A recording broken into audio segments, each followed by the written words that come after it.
Hello, Jen here. Happy Halloween. I hope you guys are having a fabulous Halloween night. This layout was supposed to be up earlier today, and I am literally doing the voiceover Halloween night. It's pretty late, but this week just totally slipped away from me, and I still wanted to get this up for you guys, so it's going to be up late, but that's okay.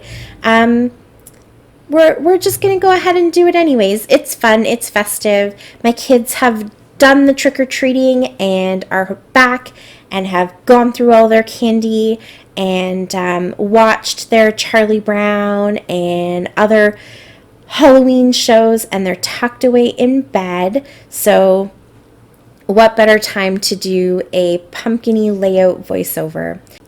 So this is a kitted up layout for the Crafty Maven Getaway, and I'm using my How to Kill a Kit with Style kits from October. I'm going to be carrying these over into November as well. I've been trying to do my kits big enough that they'll last me 2 months. I don't know why, it just seems to work out really well for me that way. So the kits are Halloween and kind of general fall based, but you can see here I've definitely pulled out all the Halloween stuff. And I've been having a ton of fun with the Halloween stuff. I've really been doing a lot of Halloween layouts this month.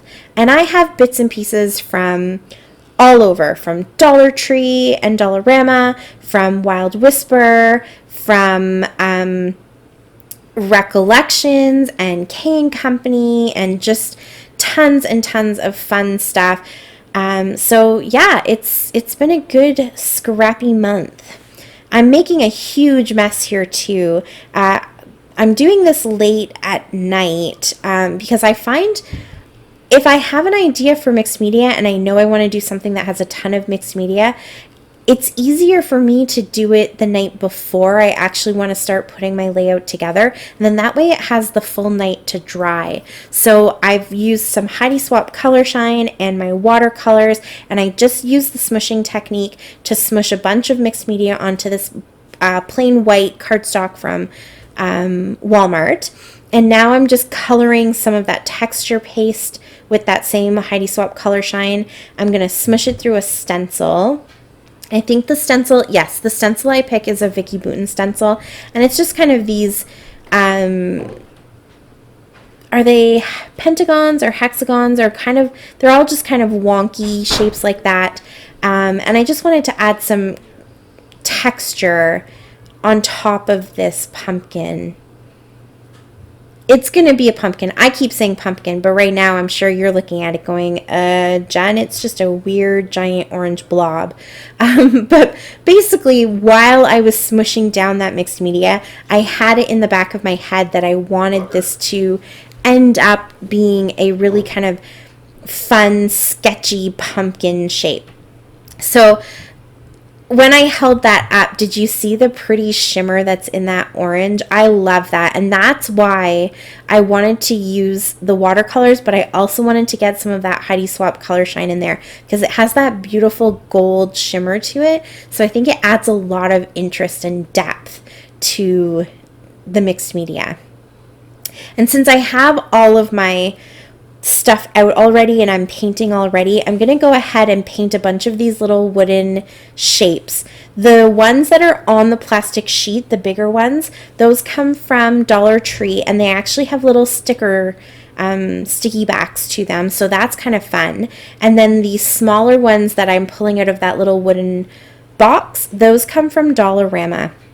And I have to say, I absolutely love the seasonal stuff that you can get at the dollar stores lately. So let me know if you guys would like to do a shop with me video. I will definitely film one of my adventures at Dollar Tree and Dollarama and show you all the crafty fun stuff that I get, because I love it. I'm totally fine picking up my crafty stuff there, especially because I don't have a local scrapbooking store in my town. We do have a couple. We're pretty lucky that we have a bunch in the city that's closest to me, but if I can't get there, the dollar stores are really the place to go. Our Walmart has pretty much nothing.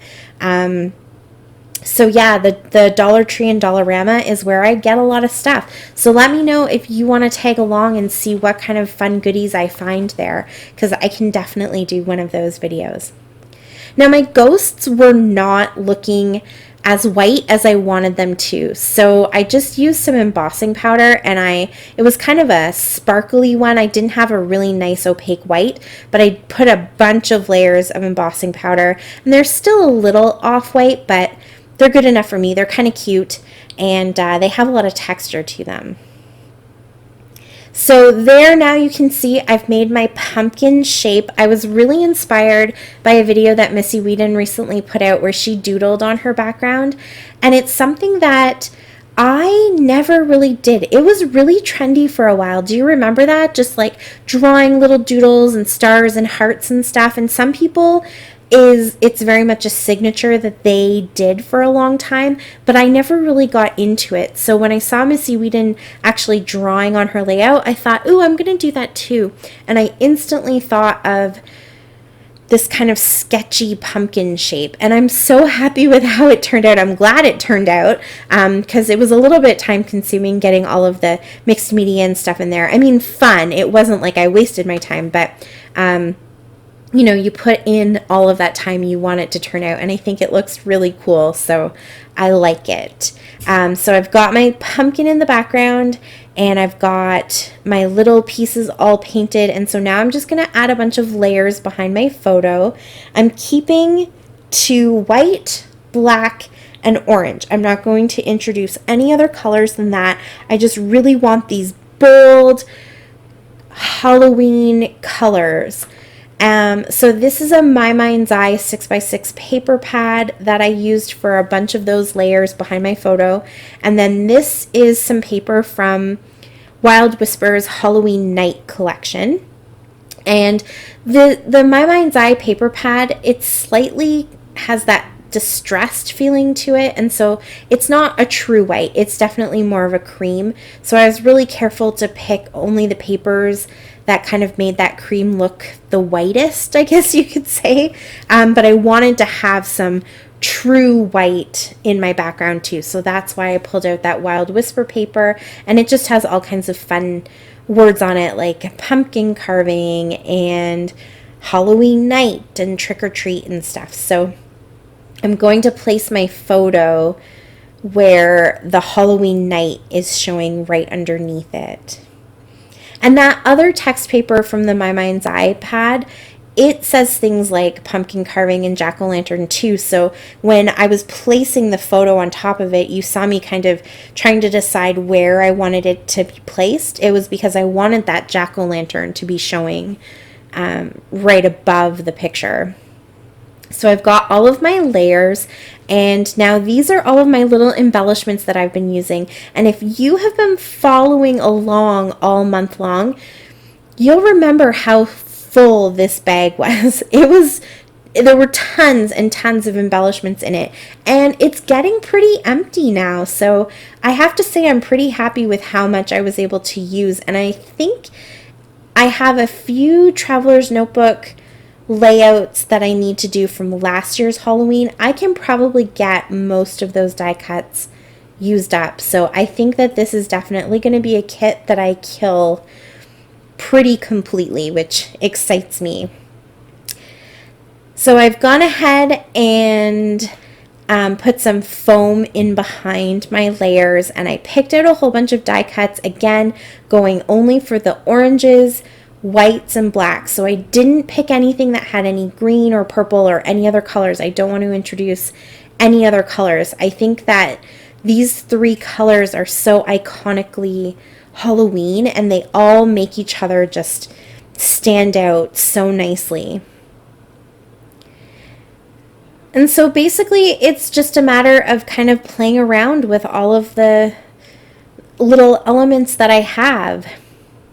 I think if I could do this layout over again, I probably wouldn't have added this little embellishment cluster up at the top. I think I would have tried to keep everything contained to the pumpkin and leave the outside of the layout just totally plain and white. But you guys know me, and you know my struggle with white space. And so I really felt like I had to have some sort of embellishment cluster outside of this pumpkin. I might even do this maybe with a Christmas shape, like a Christmas tree or a bell or a candy cane, maybe something like that, and see if I can kind of replicate the same feeling where I leave the white space. So we'll see. Stay tuned. Tell me what you think. Are you a white space person, or are you afraid of it like I am? So you can see here, I'm just adding my little wooden embellishments, and I think they are so, so adorable. The square little box filled with embellishments, I think is there 15 in there? No, 12. No, there's 5 in each. Yes, I think there's 5, not 4, of each shape. Anyways, it's only $2 at Dollarama, so it's a great deal. And then those other sheets are $1.25 per sheet, but I just really like they're a manageable size. I feel like I can use up all of those shapes and then next year get new ones and not have a ton of stash. So yeah, I think they're a really good deal. So I have everything placed roughly where I want it.